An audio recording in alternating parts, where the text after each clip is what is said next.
All right, guys. So many people out there are watching social media and they're listening to so many people that are highly influential or somebody they think they can relate with. And they're still trying to figure out what they want to be when they grow up. They're like, should I be an entrepreneur? Should I be an employee? Or should I be both? What should I do in my life? Because there's so much opportunity out here. The answer, guys, is whatever you enjoy doing or something that gives you some type of benefits, even if you don't enjoy it. That's your answer. Please stop watching everybody on YouTube and taking it as it's like the word of law. If you want to use YouTube for a starting point, as a grain of salt, just to kind of get introduced to some things, it's not a bad idea, but be careful what you're listening to, because there's a lot of people just saying stuff to get clicks and views. And then there's a lot of people who truly have never experienced a lot of things. Like me as in real estate, as an example, I've seen some realtors be like, I hate real estate, I quit the industry. And then when you look at how long they've been a realtor, when they talk about how when they got licensed, they barely were licensed for a year. So they weren't even in the business long enough to understand the totality of the business.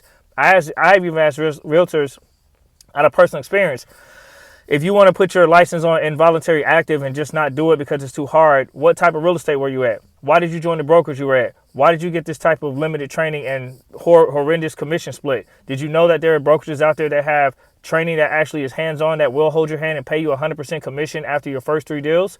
They didn't even know this existed. Did you know that there's multiple facets of real estate that you didn't even get involved?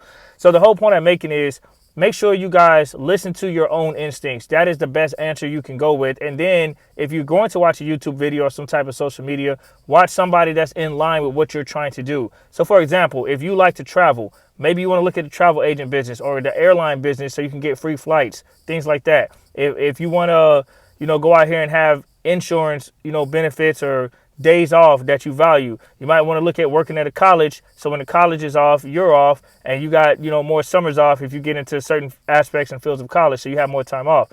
But whatever you want to do, make sure you prioritize your desire to get benefits from the company that you desire. So many people will go work a job just because it pays the bills, rather than work a job that not only pays the bills, but it's some type of benefit that you're getting. So me living here in Florida, I've seen people go get jobs at theme parks because they want access to the parks. They want to go for free. And if that's something they desire to do, that's not a bad move. So at the end of the day, guys, don't allow people on YouTube, social media, or whatever to influence or make you think less of what you're doing in life. There's going to be some people who give you some gems, and there's going to be some people who give you some poison. You got to be really mature enough to filter out what's healthy and what's toxic. And if somebody's not coming from a good place in your heart, you'll know. It should not be no comparisons or condescending nature. Instead, it should be encouragement, and it should be fruitful advice that really will help benefit with what you're trying to do with your goals.